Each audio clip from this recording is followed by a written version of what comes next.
presentation. We have 4 sets of presentations. Each presentation will be followed by 4 minutes for presenters to address questions from the audience. We encourage audience members to put their questions in the chat window, and presenters will address these directly. We also plan to distribute presenters' PowerPoint presentations to all attendees, as well as invited state staffers after today's webinar. This will include emails in case people would like to follow up.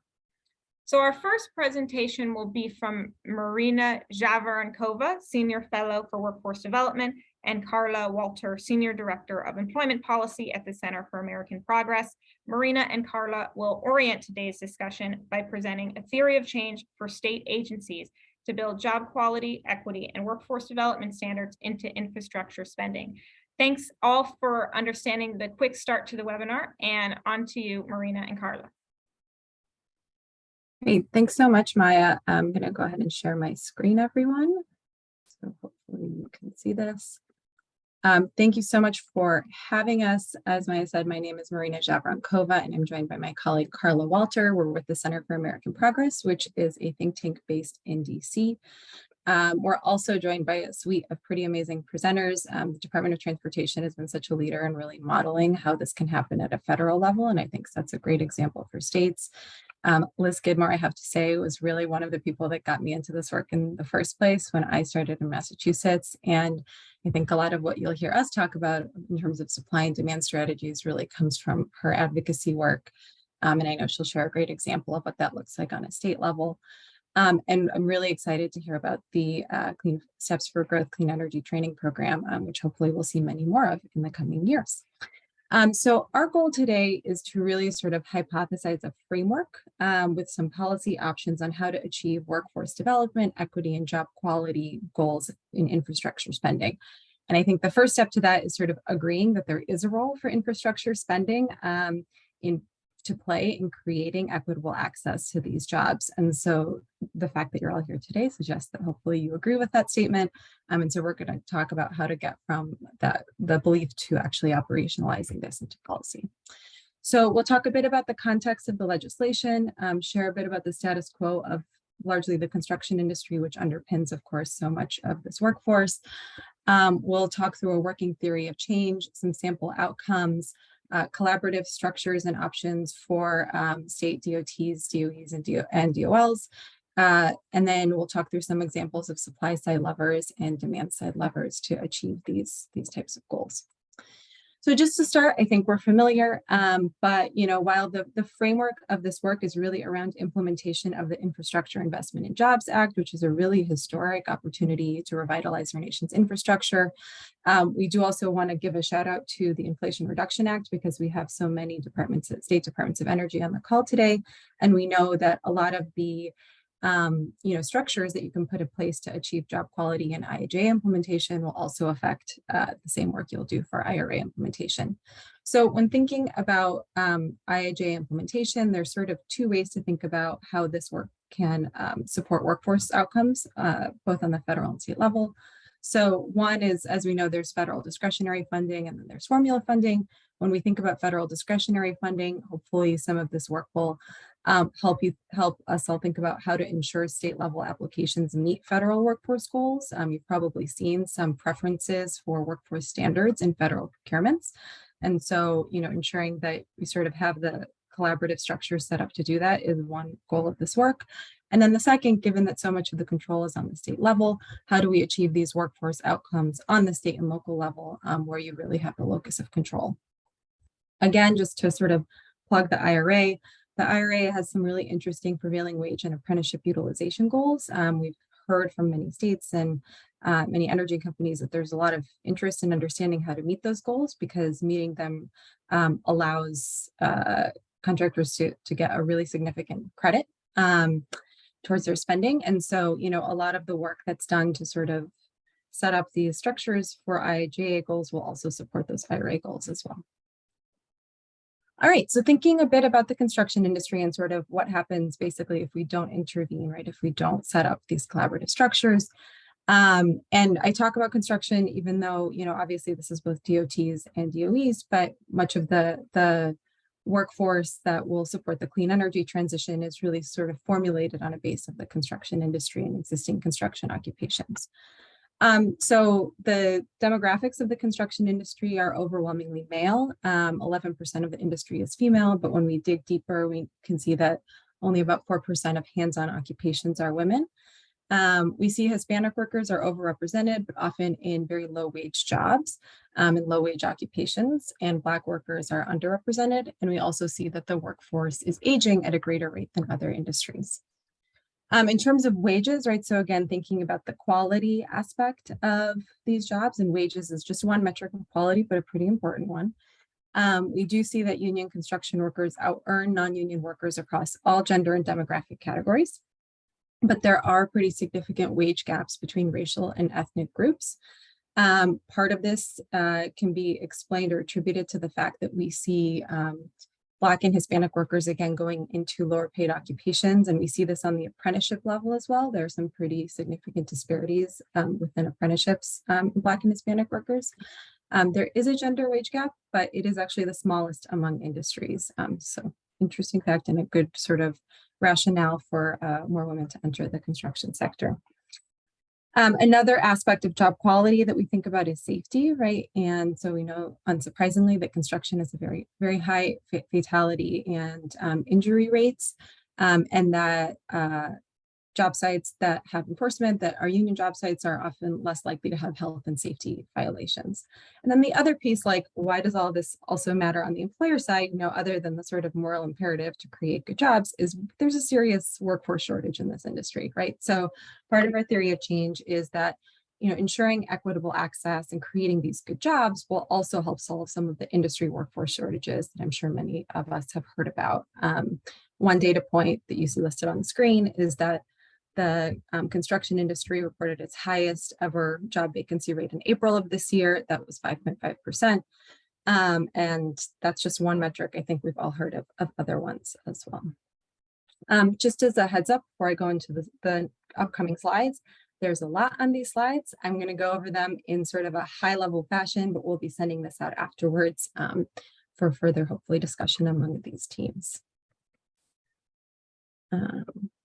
All right, so a working theory of change.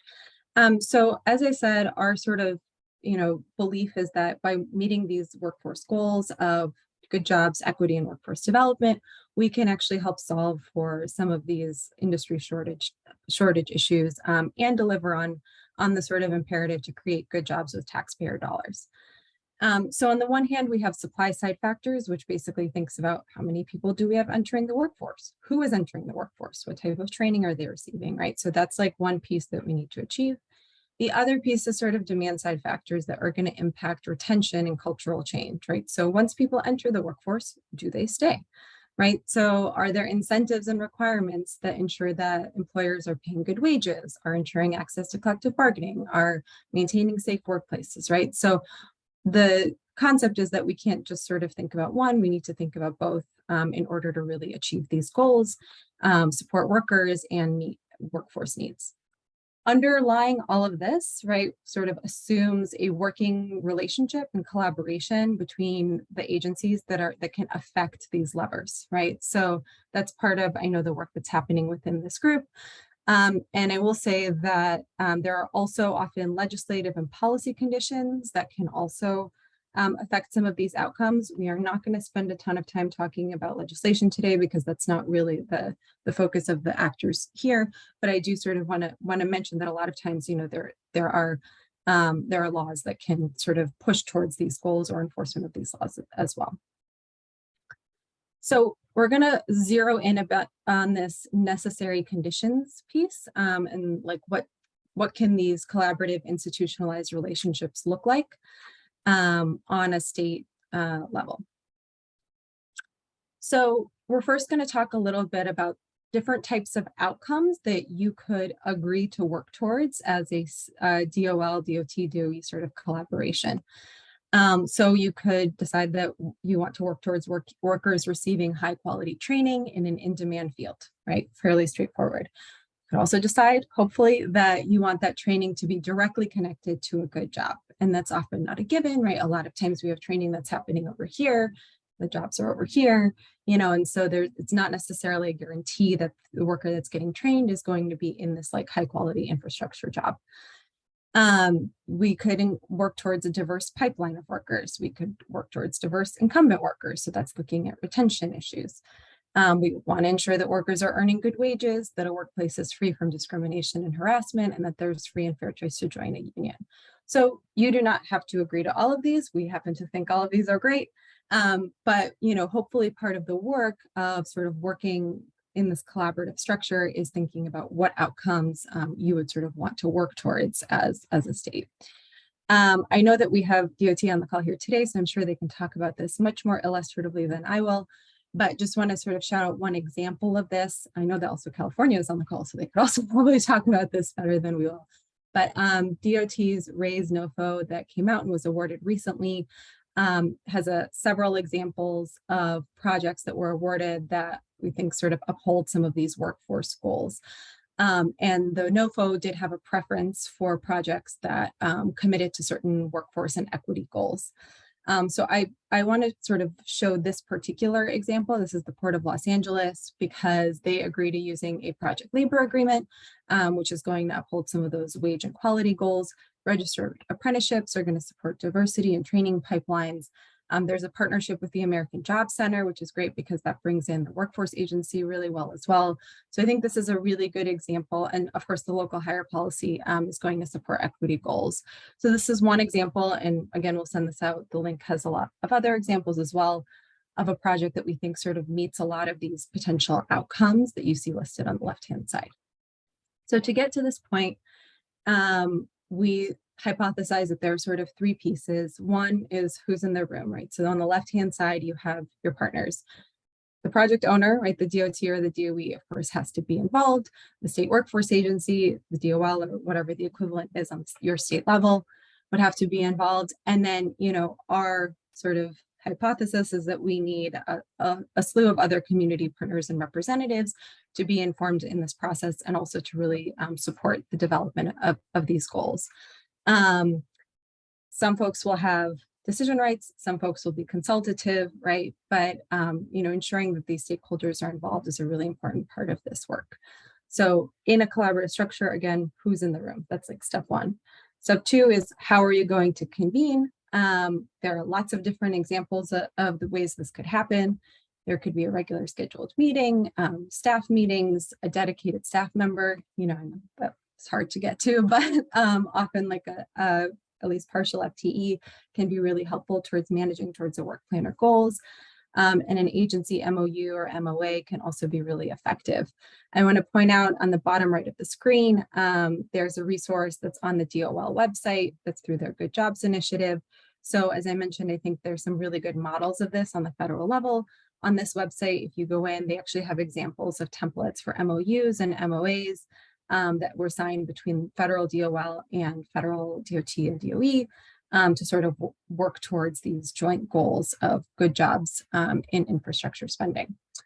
And then we have a sort of list of potential activities that this collaborative group could work towards. Number one is probably agreeing on a set of goals and outcomes. You could use the list on the previous slide as a starting point.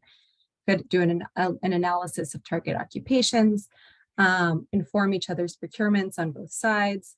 And what that means is both, how does the state DOL inform or support DOE and DOT's procurement, but also how do we ensure that workforce spending, targets those target industries as well, right? So there's a variety of different collaborative options there. And then also, collaborating on communications materials, things like that can be really powerful activities for a group like this to work on. All right, last piece before I hand it off to Carla. So we mentioned, this collaborative structure is the necessary condition to make a lot of the supply and demand work happen. I'm going to talk about like examples of supply side activities, and then Carla's going to talk more about demand side activities and examples in other states. So very briefly, when we think about supply side levers, we're thinking about worker pipelines, right? Who's going into the profession and how are they getting there? So I like highlight registered apprenticeship because that is often a strategy within these sectors, but it is of course not the only training option for an occupation. Registered apprenticeship is also very common, of course, in trades. And it is a really sort of tried and true approach that ensures that a worker is trained in the right way, that the employer has the right skills, and that the worker doesn't incur unnecessary debt, for example, in the process of training. And again, it is incentivized in the Inflation Reduction Act. And so we are hoping that that will mean that there's a lot more registered apprenticeship as well moving forward. I'm not going to talk too much about the other options, internship and sectoral or occupational training program, but I bet if you are not familiar with them, that the state DOL in your area can give you a really good 101 on what the options are in that space. So step one is sort of having the training programs, and then step two is how do we ensure that those training programs actually meet these goals of equity as well, right? And so there are a variety of different options in that space, but ensuring that we're doing things like funding pre-apprenticeship programs, wraparound and support services, outreach and recruitment. Those can be really powerful ways to ensure that we're also reaching our equity goals. So I'm going to go ahead and hand it over to Carla. Thanks, Marina. So I realize we're very close for time. So I'm going to try and do this really high level and just commit that if you all have questions, put them in the chat. I will record them and I can get back to you separately. So, I think it's important that when we talk about both the supply side and the demand side, we would love it for there to be living in this sort of like, if you build it, they will come. If you make the perfect training program, you're going to have these great workers and everyone will want to hire them. But what we've found in real life is that we really do need to think about these levers for changing long entrenched behaviors in between community actors and industry actors, thinking about how do we overcome social networks that exclude workers and ensure that new market entrants feel welcome, not just to enter the field, but also to stick around. And really IIJA with its discretionary grants is this great mechanism for communities to experiment with new ideas and also to even think about new sectors to adopt strategies that you may have used maybe for construction, but you're thinking about new industries. There is really this sort of implementable across sectors for the mechanisms I'm going to talk about. So the first is requiring beneficiaries to hire local workers, diversify their workforce, and establish welcoming work environments. So what that means, and Marina alluded to this, is both establishing apprenticeship utilization goals. How many apprentices are you getting in the door on work sites that are being funded through government support? But also, who are those workers? What groups do they come from? Do they represent your local community? And so that's helping to support workforce continuity and also open up the career pipeline. We also know that there's a lot of churn in these industries and so it's not just about attracting workers, but also making sure these workers can stay and advance in the field. Marina covered the statistics, and we know that more women are being trained for these jobs than are actually sticking around these jobs. So are we measuring who's at the senior level positions in these industries that we are funding? Are we looking at whether or not there's effective anti-harassment training and bystander intervention training happening on the job site? How do you think about putting those sort of mechanisms in place? The next group is looking at project-specific agreements that support workforce stability. So that means project labor agreements that are established wages, benefits, and other terms of employment, but also going even broader than that. So we're putting a PLA in place that also includes community, looks at the community through a community workforce agreement as this broader sort of package that is similar in nature, but includes local targeted hire provisions and pre-apprenticeship programs to create these career pathways. And then finally, there's both screening for contractor responsibility, and we want to really encourage communities to not just pre-screen for taxpayer, any histories of wasting taxpayer funds, lacking proper experience and licensure, but also looking at workplace records of workplace law compliance, and even do these bidders have an active apprenticeship program? So we are supporting workforce continuity as we are contracting out these jobs or using our IIJ funds through grants and loans and so on. And then lastly, it's just, I wanted to touch on ensuring compliance through ongoing monitoring and stakeholder partnerships. So that means monitoring worksite compliance across the lifetime of a project, but also creating new roles for worker organizations and community organizations to help educate workers on their rights, confirm compliance, and really be the eyes and ears on the ground of what's happening on project sites. So lots of communities are making these sorts of strategies work. Some are, we're hearing a lot these days. I feel like any IIJA event I go to, I hear about Oregon Metro, which it's a Portland Regional Planning Authority that's done really exciting things to implement basically across the board. All those things I touched on, they're doing. But other jurisdictions are having a lot of success in industry or specific approaches or deals on specific projects. So that includes places like Virginia, where Dominion Energy entered into a PLA with 3 local unions, and then the General Assembly used that as a launching off point to also require utilities developing offshore wind capacity to submit plans to prioritize hiring and apprenticeship of local workers, veterans, and historically disadvantaged groups. LA, similarly, their Metropolitan Transit Authority has used agreements that are very similar to community workforce agreements on a lot of their procurements of bus and rail. And finally, Indiana, which is, a place that is constrained politically to do a lot of the equity and job quality standards that we talk about here, has still figured out how to use, many communities in Indiana have figured out how to use responsible bidder ordinances to really make sure that bidders are being surveyed for both their compliance with the law, but also do they have this active apprenticeship program. So with that, our last slide is our contact information and some additional materials with more information. I know I'm over time, but I feel like I went through that very quickly. So gold star for me. Thank you so much. Thank you so much, Marina and Carla. Learned a lot and look forward to digging more in the deck. Our next presentation will be from Karen Bobo, Senior Advisor for Workforce Development and Interagency Coordination at the U.S. Department of Transportation. Karen will share ways the agency is encouraging states to focus on interagency coordination and a pilot program that brought together USDOL, the Federal Highway Administration, and big transportation organizations to recruit, train, and place workers in skilled highway construction. On to you, Karen. Thank you, Maya. Can y'all hear me? Okay. Good afternoon, everyone. I decided not to do a presentation because if I put a presentation together, it would have had to go through a lot of legal review, and that takes a lot of time through the federal government, at least through USDOT and federal highways. So Maya told you what I'm going to talk about a little bit. So let's talk about first what happened prior to, say, 2017. There were some agencies that state DOTs that might have worked with their workforce organizations, but they still, a lot of them really didn't know each other. And they were not working together. They did not collaborate. They did not use each other's resources.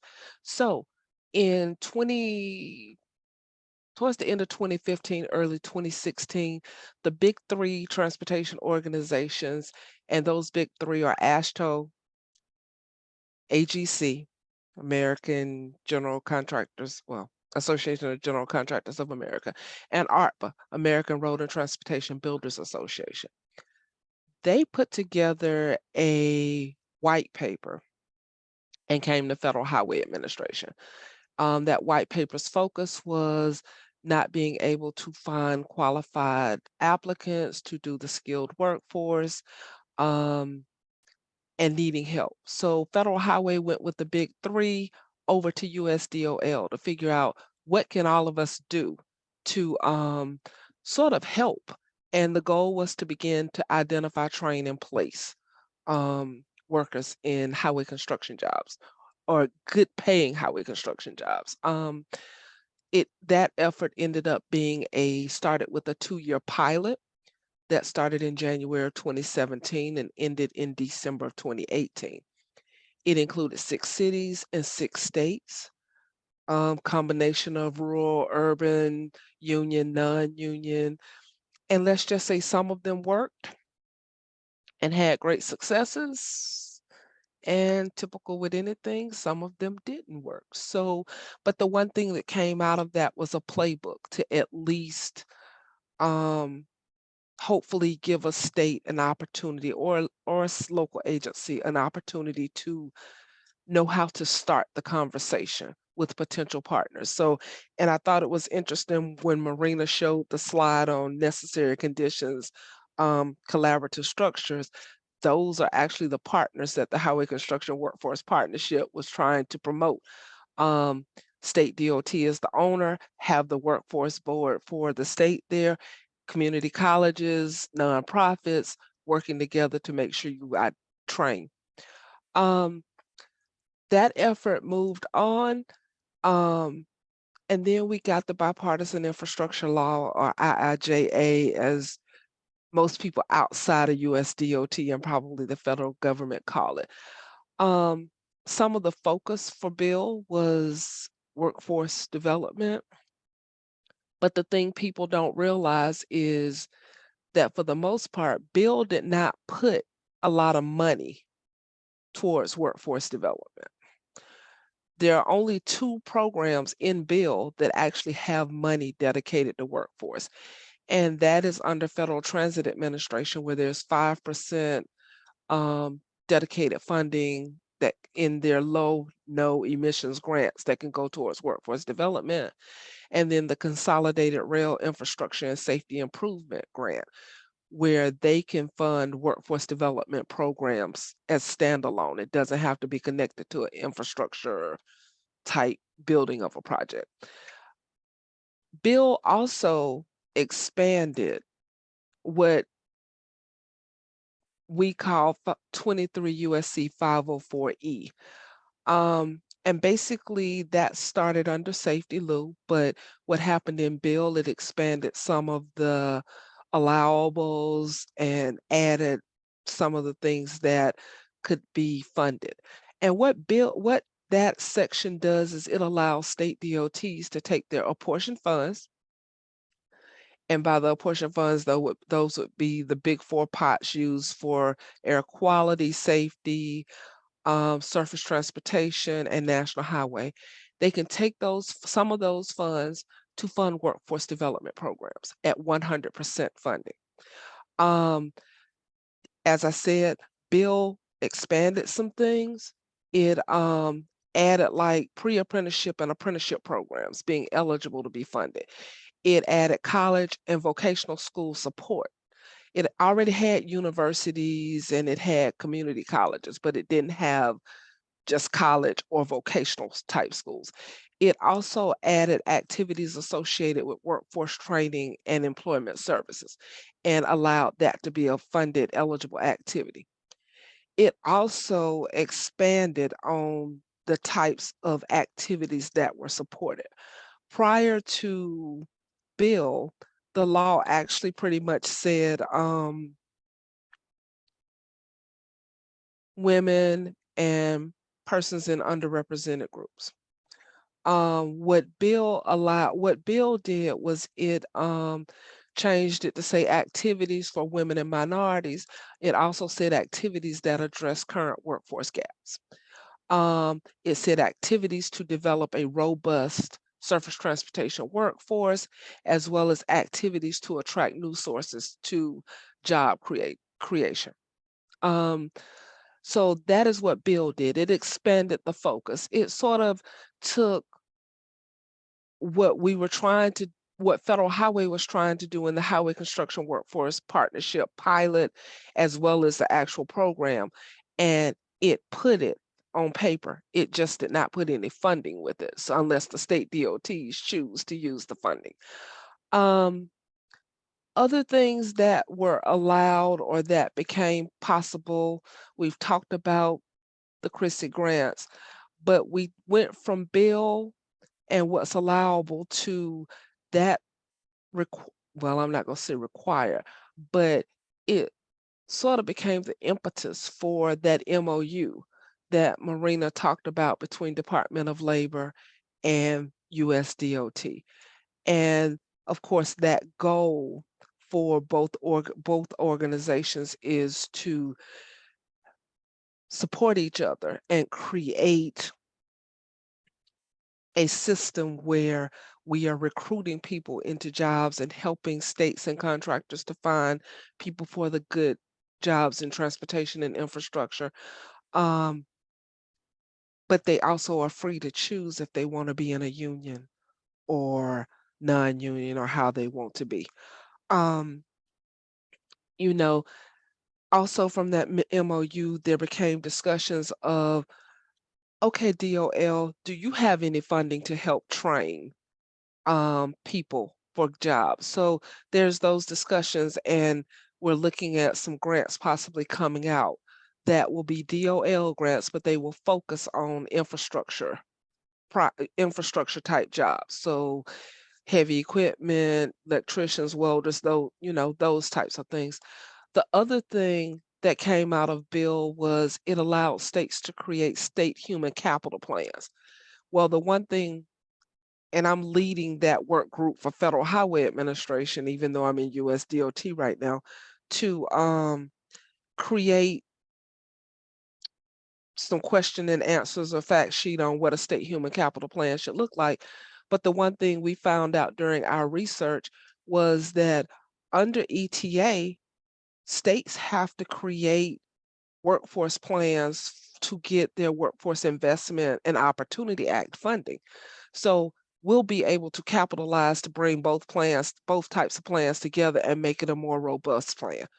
And then the one thing Maya told me to talk about a little bit was states that we know that are utilizing 23 USC 504E, which is using their infrastructure funds.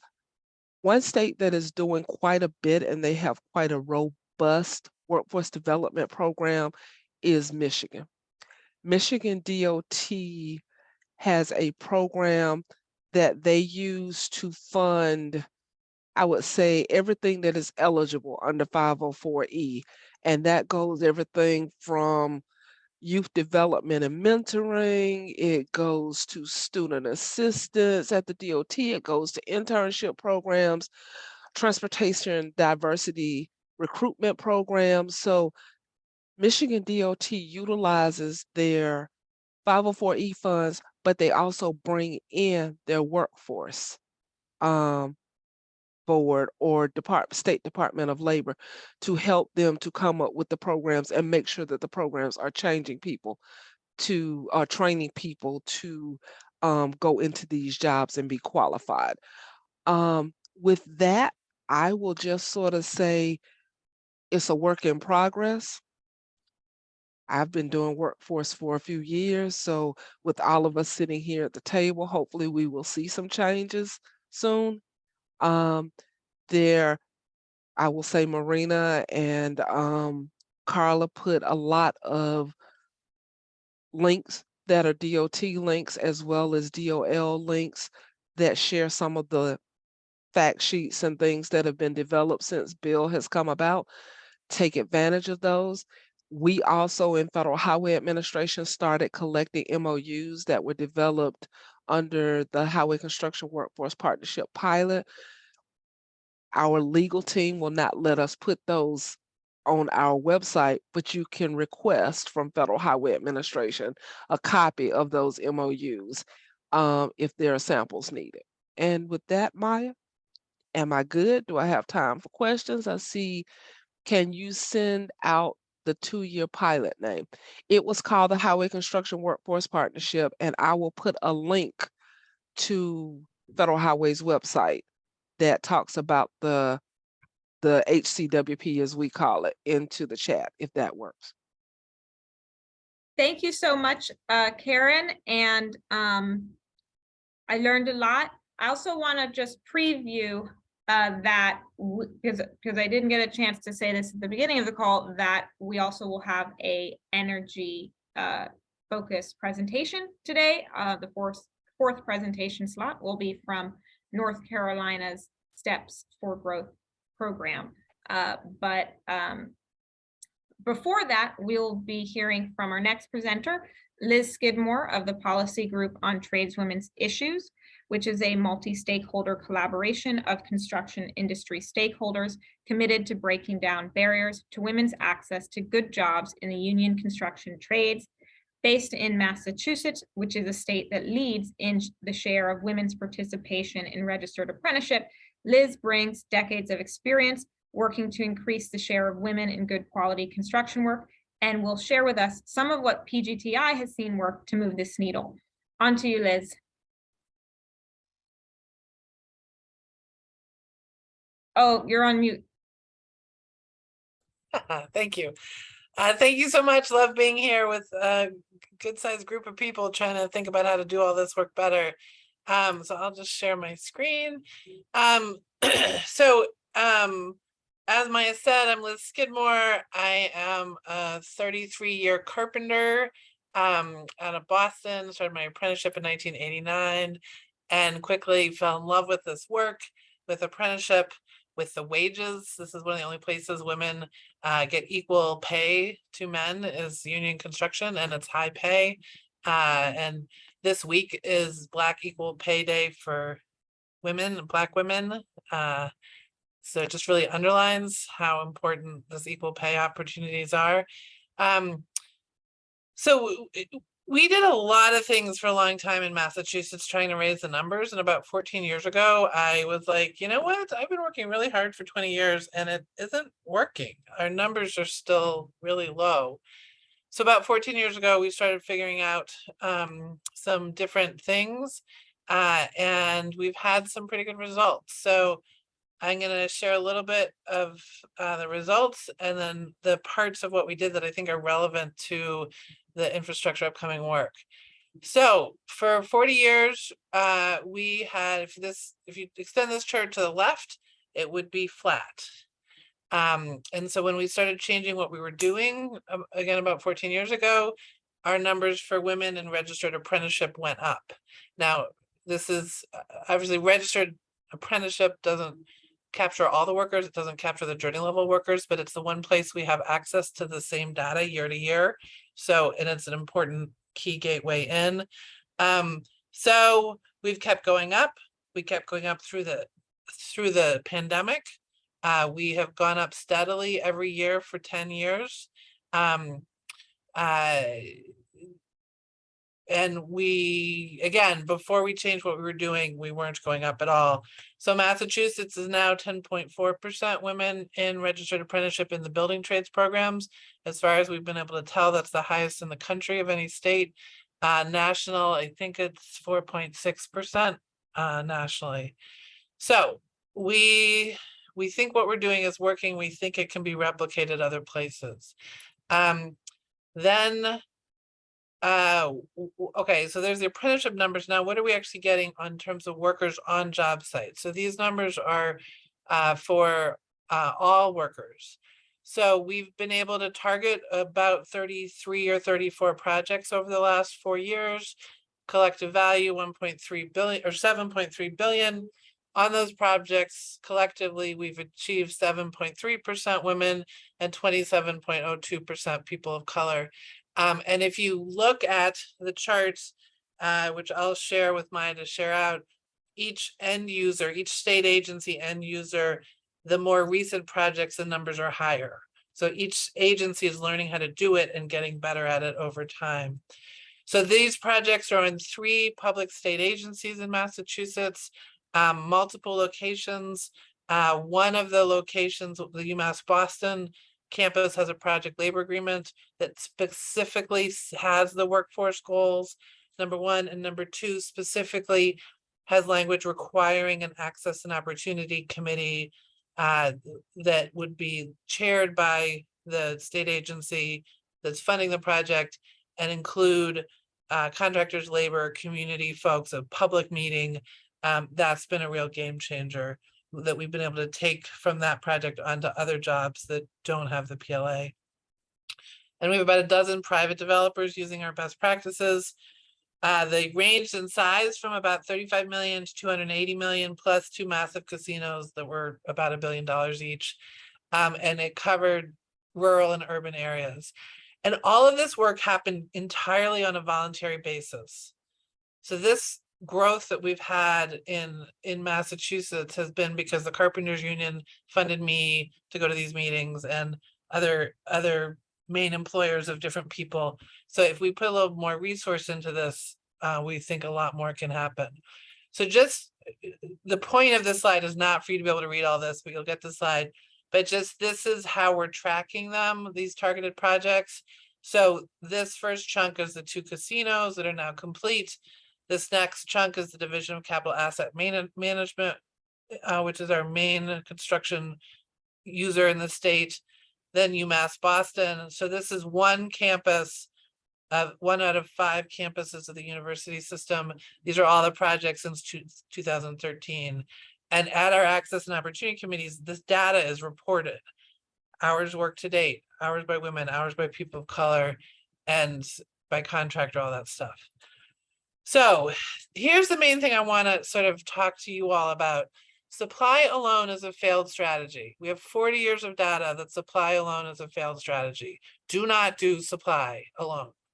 Supply, it's really important, but our numbers, we had pre-apprenticeship, like that period where we were like this, we had pre-apprenticeships, we had mentoring, we had like all the 20 things that you might think of to try to get more women into the trades. And we had lots of individual successes, but they weren't moving the numbers. It was only when we added effective compliance on the workforce goals and making sure people were actually hired that that chart happened, that rise in numbers happened. And so this is kind of our little tagline. We need government to fund supply work and do demand work. This is one of our principles, lead from where you are. Lots of people can do supply work. There's lots of experts in your community doing supply work, pre-apprenticeship programs, registered apprenticeship programs, community college. There's lots of people who actually know how to do that. You know, a given state Department of Transportation probably doesn't know anything about how to recruit, like what are the key community groups to recruit women and people of color. So don't do that. Fund someone else to do it, please. You know, make that choice for that discretionary money to fund it. But do the demand work. So let me just briefly mention on the supply side. So before we started going up, we had pre-apprenticeship, we had registered apprenticeship, both really important. What we added, but we only added after about 10 years of focus on the demand side to really push the demand, was Mass Girls in Trades, which is a statewide pipeline between the girls in the vocational high schools and union apprenticeship. And there's more I could say, but we don't have time. Build a Life That Works. This is a really key initiative that I'm not aware anybody else in the country is doing. In addition to our pre-apprenticeships, which are very labor intensive and expensive, but very important for people who need those resources. And I'm a graduate of a pre-apprenticeship. We added Build a Life That Works. Our tagline is, we're GPS, not Uber. We have a monthly information session led by current working tradeswomen on what is a union, what is an apprenticeship, how do I get in, when do I apply? So they were in person, now they're online. We've recruited over 3,000 women to those events. And then done some screening. There's more than I can say today, but there's a website and we can talk more some other time. The state funded the Career Technical Initiative, which is to use the vocational high schools for after high school training for adults. And they've set up pre-apprenticeship. There's been significant funding that works in that. And then Care That Works is our construction hour childcare. So please fund initiatives like those. But then do the demand work. So critical is set up an access and opportunity committee. Have it be chaired by the end user, the one writing the checks to the general contractor or construction manager. Have them be public. We've actually found it's more effective to have them be regional with multiple contractors reporting, because then they get a little competitive with each other. And they take it a little more seriously if their competitive other GC is hearing that they didn't do a good job. It just brings a little more focus to it. And nobody has the resources to have access and opportunities on every single project. But like whatever your regional structure is, set up regional access and opportunity committees. And guess what? We have a manual. So on the Policy Group on Tradeswomen's Issues website, the manual for how to do this, it's based on 13 years and that $7 billion worth of construction, and has been co-written by contractors, state people, tradeswomen, all unions. All of us helped develop these best practices. It's free. It's on the website. Use it. If you want it in Word, I'll send it to you in Word. Just give PGTI credit somewhere in fine print. But we wrote a manual from on the ground experience. All right. So establish the committees. Meet once a month. Contractors report. Review the numbers and do problem solving. Core crews. This is the historic excuse of construction companies. Oh, I'm just bringing my core crew, and as soon as we hire someone, we'll hire a woman or a person of color. core crews are no longer an excuse, is actually how we say it. You cannot show up with an all-white male core crew. You did not have to bid this job. And this hasn't been mentioned yet, but the federal law that establishes workforce goals in all federally funded projects is Executive Order 11246. And there's like a one pager with lots of details also on the PGTI website. So make it clear from the beginning, core crews are not an excuse. You gotta show up. So giving me your workforce projection, who you're gonna show up with, does it meet your goals? If it doesn't, we're gonna talk about it before you get anybody on the job site. And then the day you show up, we're gonna see, did you meet your projection? So that's somebody on the job site tracking that. In the meetings, the Access and Opportunity Committee meetings, we do a HIP analysis. It turns out if you name things, everybody pays attention. HIP, high impact poor performer.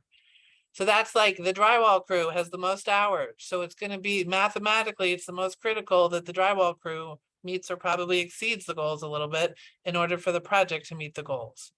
So we do the analysis of who's going to have the most hours before we even start and know who's a poor performer. But in those monthly meetings, we're looking for who are the HIPs, who are the high impact poor performers. And then share compliance data publicly. The city of Boston, we got an ordinance passed and the compliance data is up on a searchable website. I know this is not a small ask, but without this data, it's hard to hold people accountable. It's hard to just know what we're doing and who celebrate the successes, et cetera, and sort of push on the folks who are doing a bad job. And you don't want endless FOIA requests from all of us. You want to make it easier to have the access. So again, this is sort of the second page of our targeted list. So we have one AOC for Lowell, we have one for Dartmouth, we have one for Worcester, and then this last list is privately funded projects. This is just to underscore like regional access and opportunity, multiple projects. That's the best practice. Just to be super clear, I'm thrilled everybody today so far has only talked about workforce goals and not sort of folded in the W and MBE goals. The thing that's really important, they're both important, totally separate conversations. Just because they're both under diversity, different problems, different challenges, different solutions. You will be far more effective if you just make them separate conversations. Again, both really important. Just little example, these are some of the forms that our state agencies that are doing this best practices work require their subcontractors to report on and that we look at. And that is my email. I'm retiring in 7 days. So this is my my post-retirement email. So I think I hit my time limit. Are there any questions? So thanks so much, Liz. I think that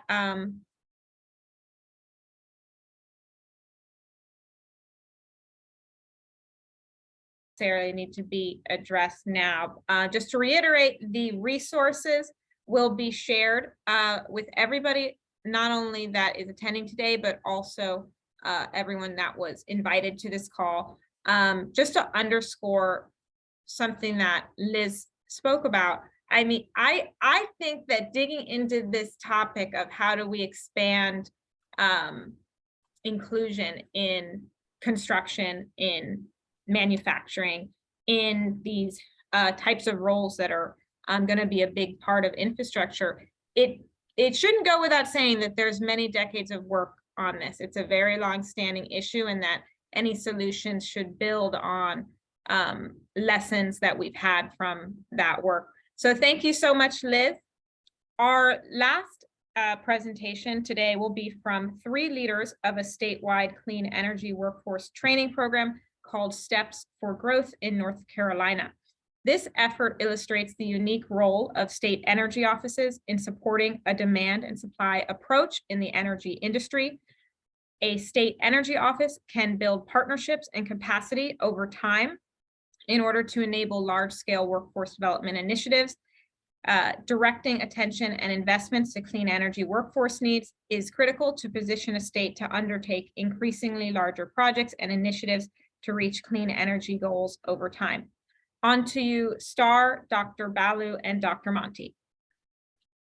Good afternoon. I'm Star Hodge. I'm the State Energy Program Manager in the North Carolina State Energy Office, which is in our North Carolina Department of Environmental Quality.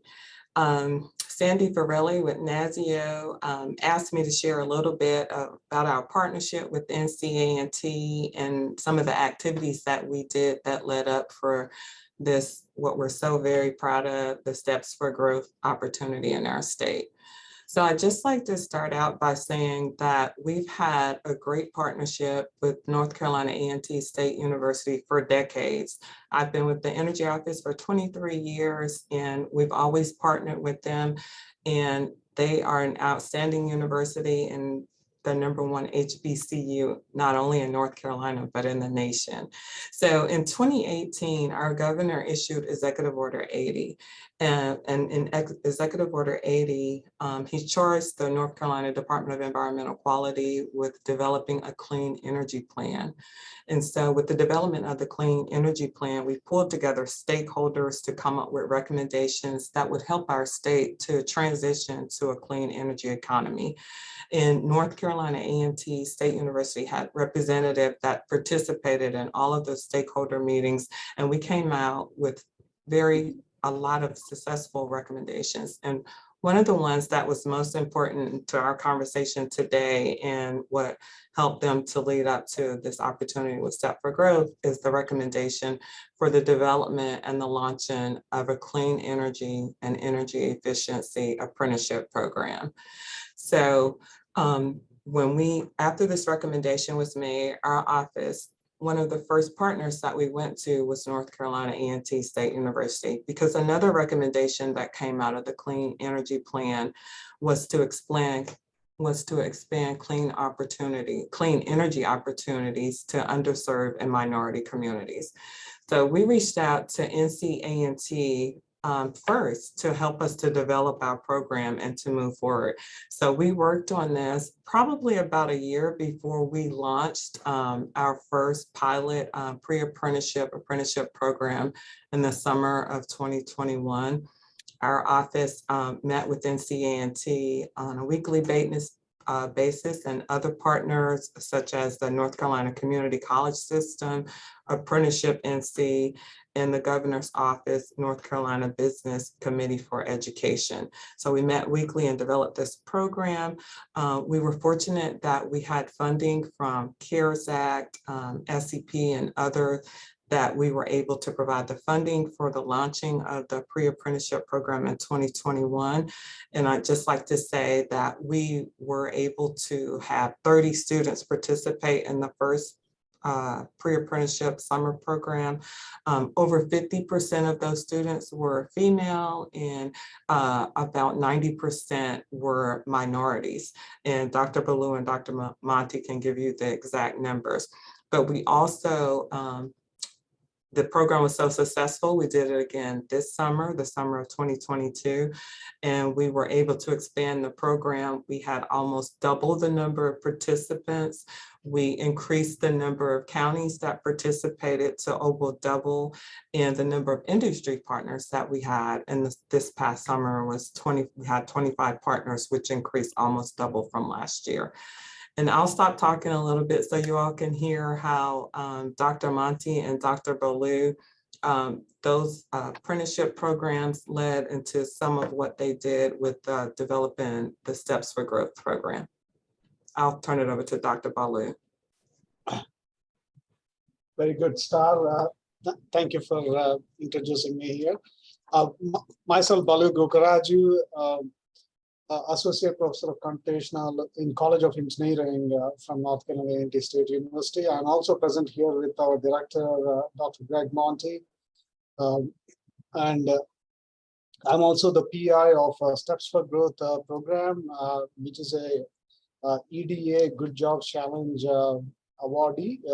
We won recently $23.7 million for developing a large comprehensive clean energy workforce development system in the state of North Carolina.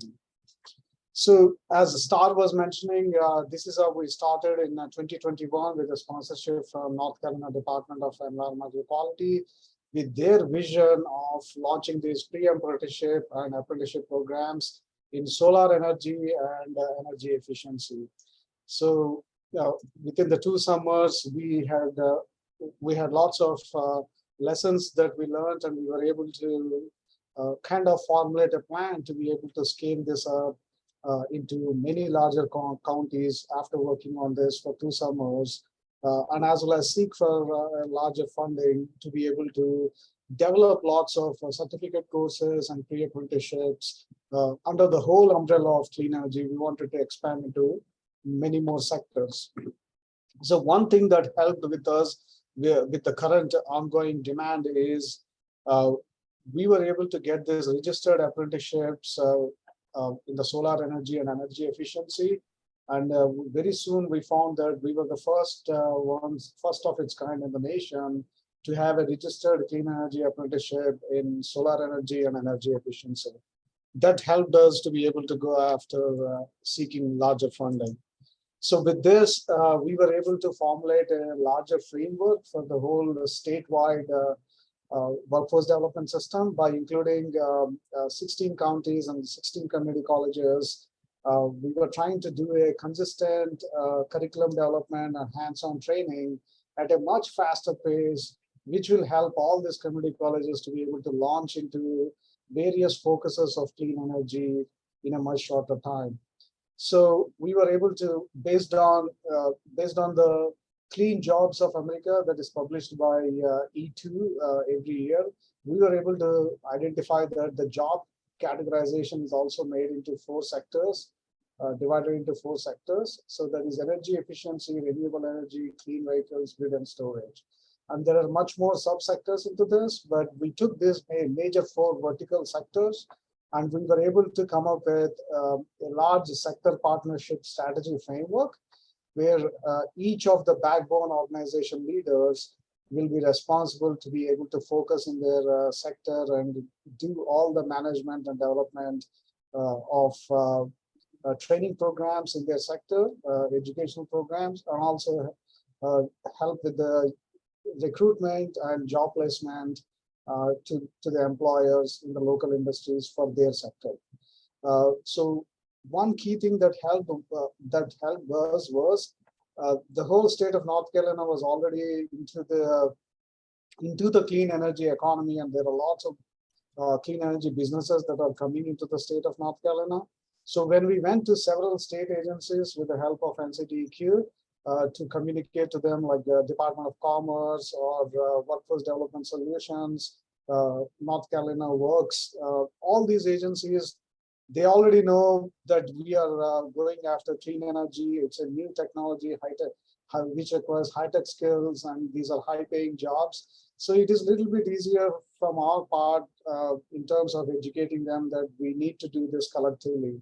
So all the state agencies, like including the Department of Transportation, Department of Public Instruction, and community college system and apprenticeship NC, all these officers are already into the complete focus towards clean energy. And this helped us to be able to go to some of the backbone leaders. Like, for example, we were able to recruit these backbone leaders who will be leading each of the vertical sectors. These are energy trade organizations that have been present in the state of North Carolina for around 30 years.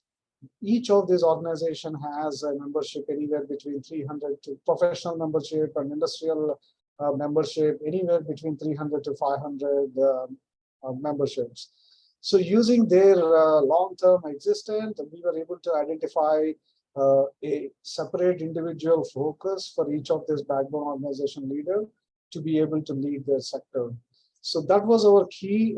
We found that these 3 large organizations, Advanced Energy, North Carolina Sustainable Energy Association, and E4 Carolinas, along with the State Energy Center that is present in NC State, Raleigh, and also another energy center from UNC Charlotte.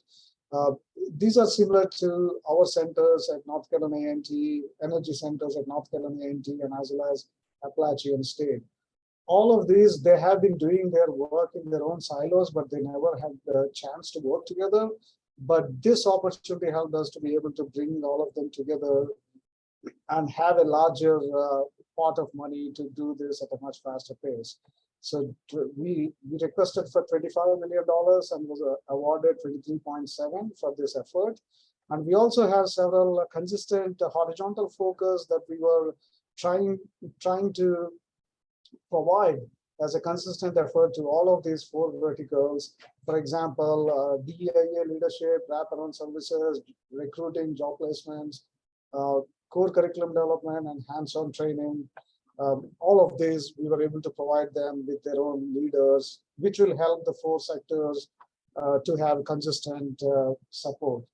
So while doing all of this, the main target of each of these vertical sector leadership is they have to come up with their own pyramid education model. So this is an example of renewable energy pyramid model in that sector, how it would look like. Is we have several any level on-ramps and any level off-ramps to the workforce for the participants. So each of the level, they will be able to get micro-credentials, and they also have an option to stack these credentials all the way from short certificates to long certificates to apprenticeship certificates and 2-year degrees and 4-year degrees. So within the state of North Carolina, we have all the courses that are as a part of apprenticeship certificate, they are covered. The participants' tuition will be covered for these courses by the apprenticeship NC system. So that also helped us to be able to have this tuition support when we worked together with apprenticeship certificate as well. So this is not just apprenticeships, but this also has an open option like micro-credential certificates also worked in this area. So the electives for each of the subsector, they're going to come at level 3, but level 1 and level 2 will have core required courses for all sectors or a particular vertical sector. Within the vertical sector, the electives are going to change from level 3 onwards. And we have given much room to the community colleges and 4-year institutions so that they still have their own programmatic approach they would like to involve. At this point, I would like to pass on to my colleague, Dr. Monty. Dr. Monty? Yes, hello. Just briefly, I'll just, Blue, you did a great job of explaining what we're doing. I think the only thing I'll add now is that we're getting many more requests from other agencies and organizations across our state and the nation to collaborate with us. So we built a tremendous network of participants as we developed this strategy for clean energy workforce development. And, you know, as Balu mentioned, that involves just a large group of people from the governor's office, the workforce boards, the North Carolina Department of Commerce, the UNC system of both 4-year and community colleges, the apprenticeship NC program, which is part of the community college system, 16 counties their community colleges, our Department of Public Instruction, State Energy Office, 5 large industry backbone organizations with hundreds of industry members, of course, our North Carolina A&T leadership, and then worker support organizations across our state. So now we're just building upon that that network. We're meeting with these people on a daily basis, multiple meetings every day to get us all organized and moving forward, because the project just started on September 1st. And we expect that we're just going to grow the amount of funding that we receive from different sources, because there's a lot of money flowing downhill from Washington right now. That might come in through the weatherization program. It might come in from the Department of Transportation for installing electric vehicle charging stations. It might come in through the apprenticeship and WIOA funds that come from the government. So we're looking to layer and blend all those different funding sources together and really make this a bigger project. So 23.7 million is just the beginning, and we expect it to multiply upwards by factors of 2 to 4 over the next 4 years. And I think I'll stop at that point. Thank you. Were there any questions for the North Carolina team?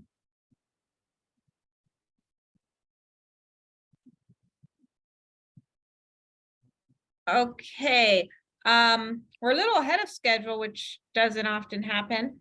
But just to reiterate, we will be sharing the presentation with folks.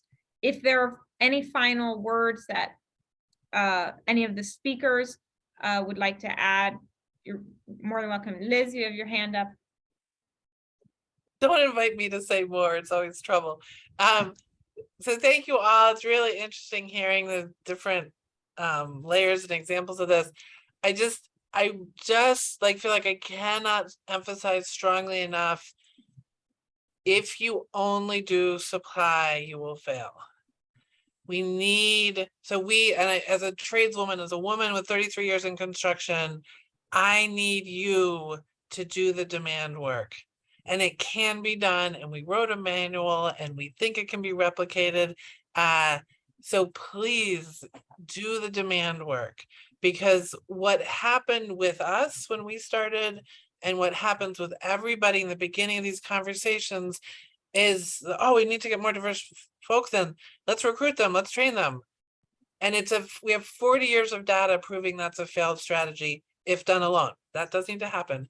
But it was only when we really add the pressure to do the demand work that the numbers started moving, because the contractors know how to find people. They're professionals at it. The apprenticeships know how to find people. They're professionals at it. The pre-apprenticeship, like there's all these professionals, but if they're finding people and they're not getting a job, then nobody's going to go back to that pre-apprenticeship if the word is that nobody gets work out of that pre-apprenticeship. But if the demand is there, that's what pulls the folks in. So please, please, please look at Finishing the Job, which is our manual at the PGTI website. It's free. Use it. We're happy to talk to you. We've got a whole team of people, including the state agencies. The UMass Building Authority has been a critically leading partner in this, and they're the ones most like DOT or energy, in the sense that there's multiple spots across the state with multiple projects. So just like the least exercised muscle in this whole system is state entities doing the demand work. So please, please, please do that part. Thank you. Thanks so much. Carla, you have your hand up. So I just wanted to like echo everything Liz said. Like, you know, she's in the room, she's usually going to say only right things. But also, like, if you want to be if you feel like you're in a state where you're really constrained and you're like, oh, I don't know, we've got a progressive governor, but we don't, you know, like the legislature is going to be like impossible if we want to do this. Let us be thought partners with you. Like I lifted up the Indiana example because that is a state where they are constrained. They do not have all these sorts of freedom to do like, oh, we're going to do all the demand worker mechanisms in the book. We're going to like do exactly what Oregon Metro did. They cannot do that. But what they did is they got really smart about how are we going to think about contractor responsibility. A contractor is not responsible if they are not bringing in enough workforce and don't have an active apprenticeship program to supply the next generation of workers. And that is making a difference in the state. And they are, despite seeing an erosion and the repeal of their prevailing wage standards, they are still seeing benefits, both in terms of wages not eroding, but also in terms of lower turnover rates and so on, that they, because of their very active implementation of these responsibility standards. So that's my pitch. Thanks. Greg, you had your hand up. Yeah, I was just going to respond to Liz's comment. I agree 100% with that. In fact, we built into our Steps for Growth program that the industry partners will step forward, pay a portion of the salary for the students during their pre-apprenticeship program in the summer, and then follow up with the hiring of those apprentices or interns or full-time workers, or whatever they want to call it, in their academic years to follow as they continue to get education in the community college system. So it's a commitment from the industry partners, and we're able to layer a bunch of other resources to minimize that, such as our state pays for all the tuition, for instance, anybody who's in a pre-apprenticeship or apprenticeship program. And we have other dollars from weatherization and from apprenticeship NC programs where they have financing. And we're going to use and layer all that money to lessen the burden on the industry. And then we all know that the IRA provides extra benefits to employers that have apprentices. So we're going to bring in whatever benefits we can through the IRA money as well. So, But make sure the contractors on the jobs funded by these projects are meeting the goals. If Right. you make them uncomfortable, they will then go figure out how to stop having you make them uncomfortable. okay, good point. Thank you. Marina? Thanks, and echoing what everyone before me has said, I'm curious just because we have so many states on the line, you know, just to hear from the state participants, you know, what of this resonates with you? Is there anything that sort of seems like it is implementable in your space, either from the sort of, you know, starting from the collaborative structure piece, like what is, you know, what has been working in terms of working across agencies or with community partners on this issue, or on some of these policies issues. Like, I think we'd love to hear also just some reactions around some of the concepts that have been discussed through all of these awesome presentations.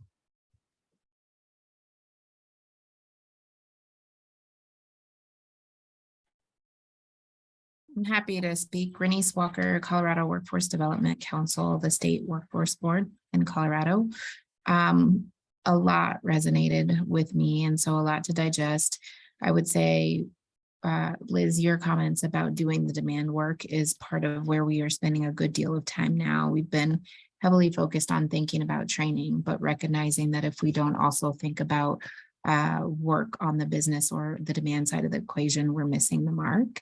And so I think really practical suggestions and thinking through where we can especially partner with colleagues who are on the line in the Colorado Energy Office, our Office of Economic Development and International Trade, as well as our Department of Transportation, to really be thinking together about how we move the needle, particularly in infrastructure and energy, and use some of the strategies that have been working in other industries in linking supply and demand side strategies. So lots of practical advice today. And so really excited to take some of this and talk with colleagues about how we put it into action.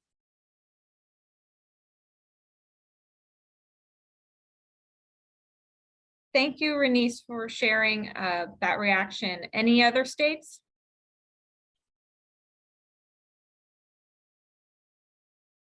All right, well, this was the time we had set aside initially for this webinar. We really appreciate everyone making the time today, and we look forward to continuing the discussions with participating states. As I mentioned, we'll be sharing the presentations. We'll also be sharing a recording of the webinar for people who could not attend or who want to, re-listen. And thanks again to our speakers for making the time and sharing the insights from their work with us. So I hope everybody has a great rest of their week. Okay.